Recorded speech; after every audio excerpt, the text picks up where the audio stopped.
Home Affairs Minister Dr. Aaron Motsoaledi is assessing the situation along the Limpopo River at the Beitbridge Border Post in Musina today. It is his second day at the port of entry, and this comes, as you know, as Zimbabwe returns to a hard lockdown amid a massive surge in coronavirus cases that has overwhelmed the health system. And for more, let me bring back into the conversation Michael Makungo. He's live for us there. Michael, very good morning to you. What's the latest? Good morning to you and to all the viewers. We are still here at the stop and search roadblock just outside the Musina Beitbridge Border Post. It's very hectic here, as you know that the traffic is anticipated and a lot of travelers are expected, considering that the neighbor Zimbabwe, they've just announced the return of the full lockdown, which is anticipated in 2 days' time. So most of them are expected to cross over to enter South Africa just to avoid the full lockdown. The Minister of Home Affairs, Dr. Aaron Motsoaledi, is with the MEC for Community Safety and Transport, MEC for Health, Dr. Matuba. They are also here at the operations, where mainly, if you can check behind me, there are so many buses, taxis, transporting people from Zimbabwe to South Africa. But the most important thing that they need, you know, is a COVID-19 certificate. With me is Minister of Home Affairs, Dr. Aaron Motsoaledi. He will just tell us, Minister, you look very concerned about the COVID-19 certificate. Some of the people here, you find that they don't even have a COVID-19 certificate. How are you going to address this challenge?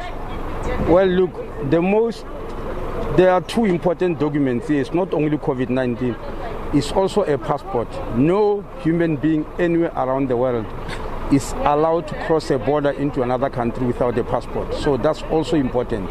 And of course, we are checking COVID-19 certificate.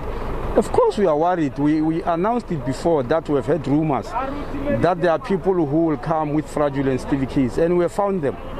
We found them and we are retaining them. Those two vehicles there were arresting people with no documents, either COVID-19 or passport, and we found them here since the roadblock started. Since this roadblock started, do you know how many people who have been arrested so far? Well, I haven't counted yet, but it's quite a number since I only started an hour ago, and I'm sure we've already got about 15 or 20 people who have been caught here. It's part of our plan. We said we planned. Yes, yesterday I was with you at the border. We saw the multitudes of people who were sitting there at the bridge wanting to cross over illegally into the country. But there were soldiers, South African Defence Force members who were stopping them. And they arrest 500 every day. Even yesterday they arrested 500 at the border and sent them back. That happens every day from what I told you. And they told me, and I saw it with my own eyes yesterday. Now, we then agreed that because some can go through other means. I mean, for instance, when we were planning with the army, they showed me a video where Zimbabwean soldiers and police were helping people to come in, and I asked them, what's that? They said no, sometimes they pay them 100 rand to allow them through. So it means we must be vigilant on our side. And our vigilance consists of putting soldiers there at the border and then putting a roadblock here where we are within this 10-kilometer radius, so that if anybody escapes there by whatever means, we are able to catch them here. And that's what has happened. In other words, we are building firewalls along the whole line, that whoever escapes by whatever means, whether it's corruption from the Zimbabwean side or from our own side, bribery from Zimbabwean side or from our own side, whether that is that and we come in, or from the bus drivers. You saw those two ladies we caught in the bus there. We asked the driver where he fetched them from. He has got a license to take people from point A in Zimbabwe, drop them in point B in South Africa. It's not a taxi that goes on collecting people. But he said he collected them on this side of the border. Why? He can't answer. So we are also charging him as we arrest those ladies. He must be charged for operating like a taxi when he's not. Because his cross-border license is to carry people from Zimbabwe and drop them somewhere in South Africa, not to go around picking people on the road as he did. Now, because we know all those things happened and they get planned, So you need firewalls. You can't just hope that everything will go well at the border. No, there are too many role players here.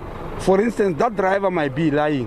When he said I picked them on this side of the border, it might mean he came with them from Zimbabwe, knowing they are undocumented, told them to drop them off just before you cross the border. They found whatever means, and then he fetched them on this side of the border.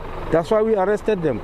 We know those things happen, and that's why we plan them accordingly. So it's not by accident that we are catching people here. It's by design. Except deporting them back to Zimbabwe, do you have any measures in place maybe to deal with, to prevent that kind of thing? No. I told you we have got the army there trying to prevent, to stop, and they did so yesterday. I'm sure you saw the multitudes that were there. There's an army, and tomorrow the army is getting a helicopter. SARS has provided rubber dinghies for them, which are moving in the water up and down and chasing those who are trying to cross with dinghies. We have heard that there is a business here which is selling the rubber dinghies which are used illegally for 3,000 rand. I'm going to visit that business when I leave here, if it's open today, but they told me about it.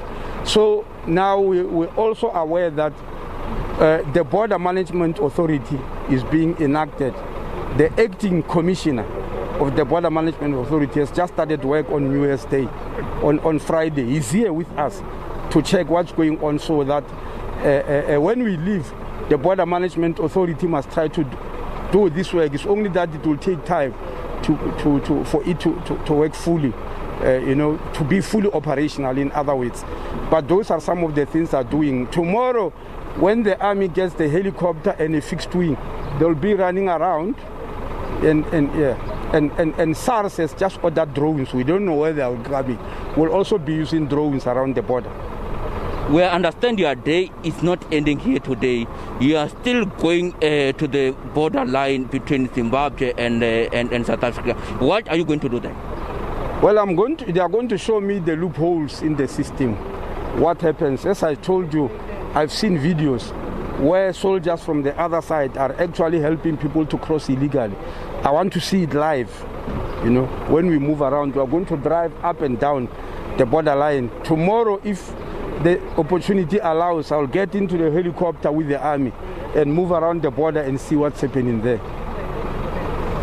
That was Minister of Home Affairs, Dr. Aaron Motsoaledi, just wrapping up about his day here at the stop and search roadblock. From here, he will go to the borderline between South Africa and Zimbabwe, where he will be also doing the assessment about the challenges. Here where we are, we know that a number of people were taken out of the buses, others for not having COVID-19 certificates, while others were found to have false fraudulent COVID-19 certificates. Back to you, studio. All right, Michael, thank you very much indeed. Appreciate the update there.